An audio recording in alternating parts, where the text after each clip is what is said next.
Hey guys, what's going on? This is David Shen, and you're on another edition of Pananomics Podcast, New York Weekly's #1 podcast for 2020. And today we have one of the greatest of all time, one of my favorite people in the world, the great Jeremy Roenick. Jeremy, how you doing, buddy?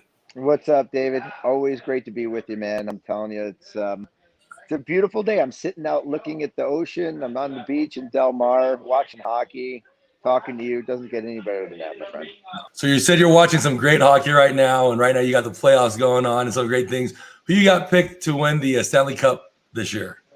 Well, I picked Colorado in the beginning of the year. I think they're one of those teams. They're so big, they're so strong, they're so fast. Vegas has given them a good run, but I think it's going to be a Colorado Tampa final. Vegas just scored, so you never know. Might be a tough battle for Colorado, but I still think Colorado wins in the end. I love that. You definitely have the insight and knowledge of anything that is hockey. Let's go back a little bit, man. I mean, you came from the great city of Boston, right? We have a lot of mutual friends there, some great people. Tell me a little bit about your upbringing and how that kind of shaped you becoming such a complete and amazing person.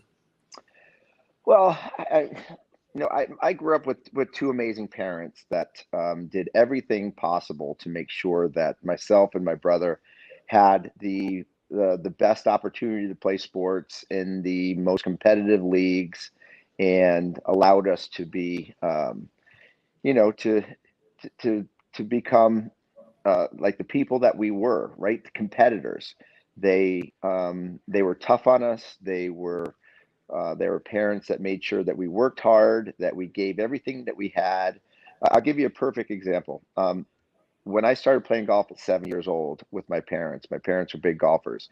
And one of the second times that they took us, my brother and I, we were playing golf and we got to the green on the second hole, and I hit a really good shot into the green. I put like a little ball mark on the green, just a little ball mark where my ball landed.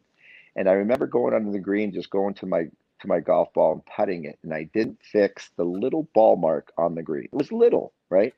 And my mom said to me, and I didn't fix it, and I went to the next hole. And my mom says, "You can't play this hole." And I went, "What do you mean I can't play this hole?" She goes, "Well, you didn't fix your ball mark, and there are a couple other ball marks on the green that you didn't even take care of. You just let it go." And I'm like, "Well, those weren't my ball marks." She goes, "It doesn't matter. It's a golf course, and you're supposed to take care of golf courses, and you're supposed to fix all the divots. You're supposed to take care of it. Doesn't matter if they're yours or not. We play it. We have to play it. So every time you don't fix your ball mark plus two others, you can't play the next hole." So I remember I was at 7 years old. Like every green I'd go to, I'd fix ball marks on the greens, fix ball marks, and make sure the greens looked as good as they possibly could. It's just respect for the game. It's respect for the course. And my mom taught me a very difficult lesson when I was 7 years old, and said I couldn't play because I didn't take care of the green, even though they weren't my marks. So that's the kind of parents that I had, and they made sure that you respected the game, respected the people in the game, and you treated people the way that you wanted to be treated. And that's the way I was raised.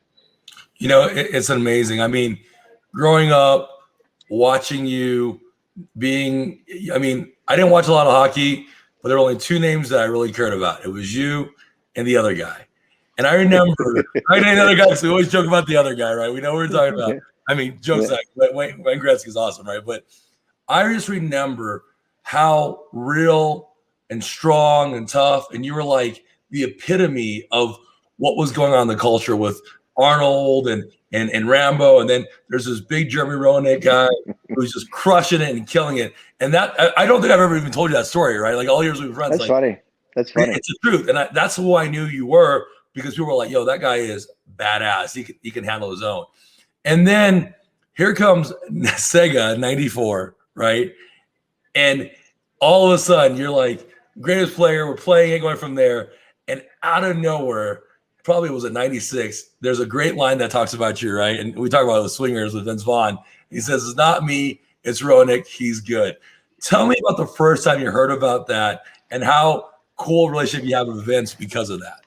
Dude, I like, first of all, '94 Sega it's my claim to fame.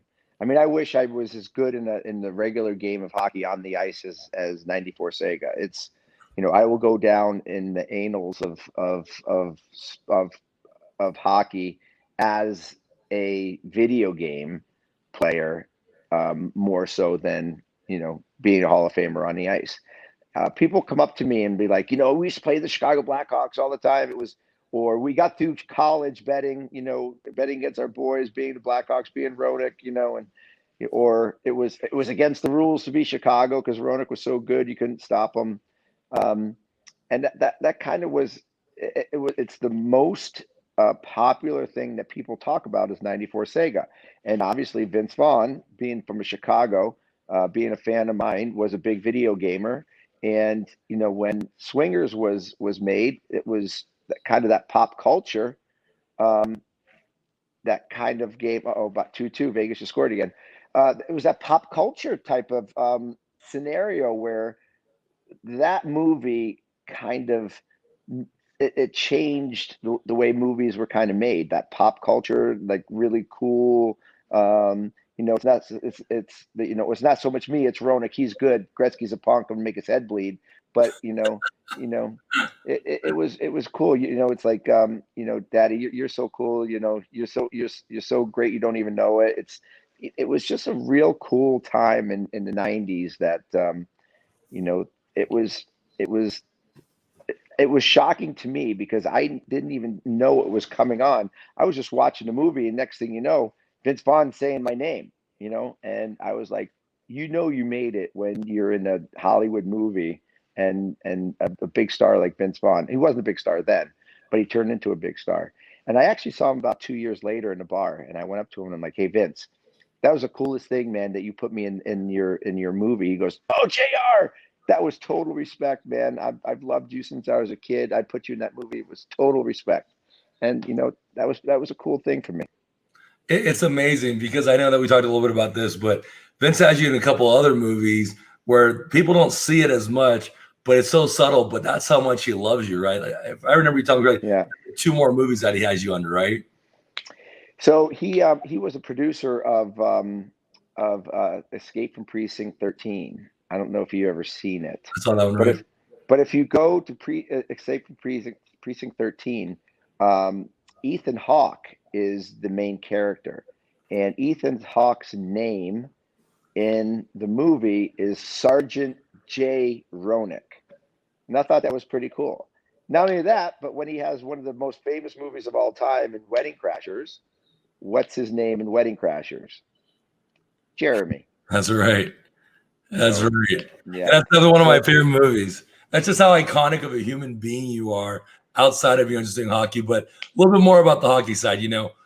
You have done so many amazing things in hockey. Before you got on the big stage and represented our great country and did the 500 goals, did you ever think that you were going to do the path of being such a great hockey player, or did you have other aspirations before you became such a great player? Well, I played all different sports. It was all sports for me. I didn't have any aspirations to do anything but be in sports. I played golf, played baseball, played football. The only sport I didn't play was basketball. I was a very, very good baseball player. Actually, when I was in Little League at ages, what Little League is, 11, 12, 13, I think I struck out one time in my entire life. Wow.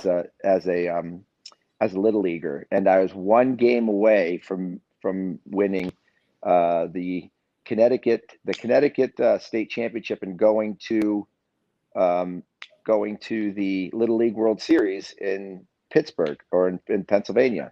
So I at the time I was a better soccer player than I was a hockey player at age 13 and 14, but there was no really no future in soccer back then in the 80s that I could look forward to. And hockey seemed to be the sport that most of the scouts are coming to watch me, that I gravitated to. And, I just stuck with. So I had to make the decision at 14 to go with hockey. And it paid off, right? You ended up becoming the eighth pick in the draft that year and starting legendary things. You represent our country multiple times. What was your most favorite moment when you're representing Team USA on the ice against the whole entire world? Well, for me, it was in 2002, right? We were always, with the exception of 1980, the Olympic team in 1980 with the gold medal team, and that was like I mean, the epic of American hockey. We weren't a powerhouse as hockey goes in the United States, and it wasn't until um, early 90s, myself, Mike Modano, Keith Kachuk, Chris Chelios, Brian Leach, Tony Amonte, Billy Guerin, that whole group that we kind of, John LeClaire, we kind of put hockey on the map. We won the World Cup of Hockey in '96 against the Canadians, and then in 2002 we were in the finals of the Olympics in Salt Lake City against the Canadians, and that's the peak echelon, right? When you're in the Olympics, it's the number one tournament in the world. The best athletes from all over the world are on display, and here we are, Americans against our arch rivals, the Canadians, in the gold medal game, and we lost 6-4. But it was closer game than that. It was like 4-4 with about 4 minutes left in the game, and then they broke it open a little bit. But you know, to be on the biggest platform and the biggest stage in all of sports in the Olympics, playing against our arch rival, that was, and it is, hockey is Canadian sport. We That's where we knew that we had created a world power in the United States in hockey, and that was pretty special to be a part of. Yeah, it's such an amazing thing. I remember during that time, hockey starting to become mainstream, right? You hear it in the movies, you had the Mighty Ducks and things that they were doing. Kids like me were watching it, starting to play hockey, grew up in Colorado, and going from there. But I remember the 2002, and I remember, you guys doing such amazing things, and it was such a great moment. And the other cool part about all this is what people don't realize is how amazing and nice of a human being you are. I mean, out of all our partners, I gotta be honest, man. The first time I met you, I was pretty darn nervous. I was like, man, this is JR. Like, this is a pretty big deal to me, right? And like, you were just the most nicest guy that I've ever met. And you're a man of integrity and a man of diligence, and I love that. On and off the ice is what I've heard from multiple people. In fact, one of the guys I talked to today, which you'll find extremely funny, Frank Michelli, who was with you guys in Philly. I had a call with him today, and he's like, "Oh, JR, I love JR. I was there 20 years in Philly, and he's saying nothing but great things about you." We can't say which team he's from because we're still talking to him right now, but that's the type of feeling you give people, JR. I think if you read the social media, you might get a different sense or a different opinion of me. A lot of people don't like me because I was one of those very brash, in your face, and sometimes abrasive people. Because I had to be. That was my game. I had to be that way to be successful on the ice, and I knew that people liked honesty. They liked controversy, and I gave them that. And I think sometimes I might have come off as a cocky, brash person, but I am totally not like that in real life. I always have time for people. I stop and talk to people in airports. I sign autographs, as many as I could possibly can. I have conversations with people about who they are, and when they come up to me and and they ask to say hi, I literally sit there and talk to them for minutes. I just don't like blow them off and say hey and then walk away. I really love people. I love the fans. I love life, to tell you the truth. And I think I have an appreciation for the fan in sports, because it wasn't for the fans, pro sports would not be in existence. We'd be just a local pickup league with a designated beer guy down the street. So I always tried to give the most to the fans. I give to charity. I do charitable events. Um, I think the media created a Jeremy Roenick that really doesn't exist, and I got that from Kurt Schilling, that said the same thing. He doesn't get the I think the positive respect that he deserves, and I don't think I do either.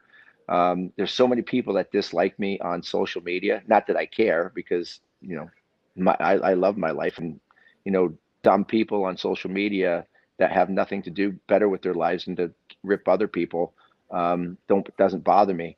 But I think it's funny that people have an opinion about you or other people without ever meeting them. And, you know, it's always fascinated me. I'll never judge somebody without actually meeting them. Um, you know, it's not that I don't like them, but I'll never say really, really bad things about them. So it's okay. That's the way life rolls, and I'm gonna keep treating people like to be treated, and that's how my parents taught me when I was a kid. And not gonna like everybody, and not everybody's gonna like me. But listen, that's what life's all about. I love that you say that, man. I mean, the media does paint pictures the wrong way of people. The people on social media, you know, my favorite thing is Mike Tyson says it best. You know, everyone's tough to get punched in the mouth. And I say that with all, not that I would encourage that, but I will tell you that there's been this stigma where you can hide behind these layers of computers and everything else and not just talk about things and be honest going from there. You're willing, I Well, mean, do you know how many times that I have seen people say really bad things about me, and I actually meet them, and then they kiss my ass, and right. I'll be like, "Fuck you, man! You're such a coward. You're a coward. You say one thing to me, and then as soon as you get in front of my face, you're like, oh, you're the best. You're the best.' It's like, come on, let's get away. Keyboard cowards. The faceless courage that some of these people have is it's actually it's comical, to tell you the truth. And you know, hey, listen, but hey, that's what makes the world go round. There's all kinds, right, David? There is, you know, but I will say this: one of the nicest guys I've ever met, one of the most humble human beings I've ever met. Like I said, way beyond my expectations of the friendship that we've developed and the partnership we've developed. You know, talking a little bit about some of the cool things that you're doing, right? You're doing this awesome thing on nofilter.net. Tell us a little bit about that, what you talk about, and how you got involved in that. So after I split from NBC, I wanted to try to find something that was cool. I love being able to talk to people. I love being able to give my opinion about sports, about hockey, about life, because I have a lot of opinions. There's no question about that. That's why I was on television, because I have a lot of opinions. I don't mind telling them. Got together with Eric Burns and a couple people from Silicon Valley, and we started a streaming network called NoFilter.net, and it's a you know, it's a no holds barred. It's a platform where we create our own content. We can say whatever we want. We can do whatever we want. I have a hockey show on Mondays and Thursdays called Hits Hard, and then on Tuesdays I have a show that is kind of a more of a not a politics show, but I think it's a lifestyle show about all the hot topics going on in our country, both controversial topics that has to do with politics, has to do with entertainment, Hollywood, everyday life, and that's called Drop the Gloves, which is airs on Tuesdays on NoFilter.net. And you know, it's a very new platform. Obviously, starting new platforms, especially streaming, is very difficult. But my team is growing, my show is growing, and I get to come into other people's living rooms again and have a conversation and talk. Because listen, one thing we're not doing in this world enough is having a conversation and having the right conversation. And you know, opinions are being askewed because they're not being represented properly. People aren't having a conversation to have debates to talk about the facts. The facts are skewed because of where we're getting our information, and unfortunately, um, you know, our country and our world is divided more than it's ever been because the media is creating an environment that's not healthy, without question. Without a doubt, you know, that's one thing I do love about the group of people that we have that we're working together. Everyone has different viewpoints, but everyone's respectful and we care about each other in such a great way. And you're right, that is what the world is missing in many, many aspects. Hey, You know, David, you know as well as I do, it doesn't matter what you look like. It doesn't matter where you come from. It doesn't matter what you believe in. We're all human beings. And you don't have to agree with everyone. You don't have to like everyone. But what we need to do is have respect for everybody. If you have that respect and you care. I mean, nobody wants any harm to come to people or no ill will. But one thing you have to do is you have to respect people. And the lack of respect that's going on in this country because of the way people look or the way people sound or what people believe in is totally disgraceful, if you ask me, what's going on in this world right now. Oh, 100%. This is the greatest country in the world, and I say this coming from Taiwan here, and I've met such amazing human beings with open arms, and I love this country, and it is very disrespectful. I mean, it is very, very shameful, and I think that it's great to hear someone like you or like me, different parts of the world that have now come together and understand it just comes down to humility and humanity, right? And I love hearing that part of it. The other cool part that I want to touch a little bit about is esports, right? You're one of our great partners that play in ACL. You hosted and did a hockey tournament, things like that. Mm-hmm. What did you see the value into gaming nowadays that a lot of other people might not see that value, and how that can help with brands and everything else?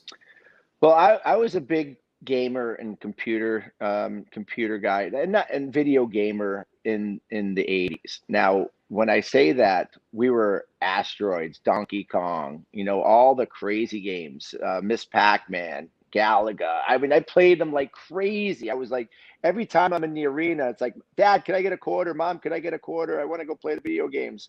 And I played them like crazy. And as it developed, then obviously you got to the computer games, the television games with the NHL, Madden, and all the with the the Premier Soccer League, and all the different things that you can play in terms of your home device. It got crazy, with video games, and I had to be careful because I like to be outside. My parents wanted me to be outside, but I felt that the video game world was getting bigger and bigger and bigger, and nowadays it's nuts. It's a sport. I mean, literally, take away the fact that people are making money playing video games, but people are literally learning to be competitive. They're learning to be those people that focus, that work. You got to be 10,000 hours to be a professional at anything. And I think esports is creating just a worldwide phenomenon of excitement that, granted, kids are inside watching, but they're also conversing. They're talking to each other. They're having their online conversations. They're competing against other people. These are traits that, unfortunately, a lot of kids that don't play video games or don't do these things, they're missing out on different aspects of their life, of their brain that need to grow. And granted, you are in front of a television, you are doing different things. There's a lot of people that say you got to be outside, you got to do that, but still, the conversation, the people that you're meeting, you are out there and you are training your brain to be competitive. You are training your brain to do something that is competitive. And I think, if you go into the real world, you need to have a competitive edge. And sports and gaming and esports gaming, it teaches you to be competitive. And, you have to understand and be a good loser too, Dave, because in esports, you're going to lose. And in life, you're going to lose, and you have to learn to win and lose properly. And I think there's a lot of things that people don't understand that esports really brings people, the quality of their personal life that can benefit them in their professional life.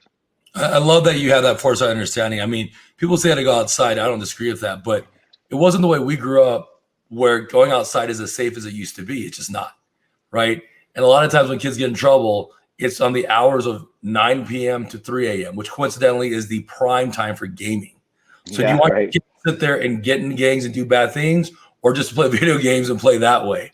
And that's when they teach a lot of people, right? And I don't think they really understand that. And when I say that, they're like, the pandemic did happen. My kids were able to sit there and talk to their friends when they couldn't go out, and it kept them sane. And I love that you see the foresight. One last question I got for you. The clip from ESPN, man, you still got all that footwork. You could still do. I remember I called you when I saw it. I was like, JR, phenomenal and saying, what made you do that awesome clip? Well, obviously everybody's going freaking out being in the pandemic and being locked up at home. And, what are you doing to keep fit? What are you doing to try to keep your, bide your time? And so Sports Illustrated came to me and said, listen, we're going to try to put out this really cool, thing that we want to get people to do backyard challenges, and we want you to kind of spearhead it. And so since it was Sports Illustrated, I was a sports guy. I'm like, let me just try to figure out as many sports as I can do in my backyard and put a little montage together, and try to pull it off as clean and as effortless as I possibly can. And I actually did that backyard obstacle course in 2 takes. Got the juggling, got the shots, got the slam, got the bike, got the sit-ups, push-ups, put the ball in the hole, all within two takes, and then sat down, had a couple Cheetos and a beer. But I think it's just trying to keep it fun, keep it get people to realize, hey, listen, get outside, do something that's exciting, do something that's getting your body moving, that's good, that's and just having a nice mentality of being healthy. And I had a good time doing that. I love that. If you could give somebody a piece of advice, one last, whether they're trying to be in hockey or just to live life, what would that one piece of advice you can give our audience? I mean, I got a lot. I think number one, be excited to wake up in the morning. Life is going to bring you a lot of ups and downs. I'm always a firm believer in never get too high, never get too low. The emotional highs and lows in life are like this, but if you can kind of keep it to where it's a nice even keel. Never get too high when things are great. Never get too low when things are bad. If you can kind of keep a good mind, be optimistic, treat people the right way. People are going to treat you the right way. But be excited when you wake up in the morning, because you never know what that day is going to bring. You might make somebody's day, somebody might make your day, but just make sure you don't miss it. Make sure you don't miss the little things in life that make life fun, because unfortunately some people miss it, and that they unfortunately miss a very, very important part of life that we all love, and that's being around people, being alive, and making other people happy. Man, JR, you definitely made my day and night. Thank you so much for taking the time and talking to everyone out there. We look forward to all the great things you can do. You can check out Jeremy Roenick's Twitter on the bottom, as well as Instagram, and check him out at nofilter.net. And of course, for David Chen and the great JR, New York League's #1 podcast for 2020, this is David Chen. Thank you guys. Good night.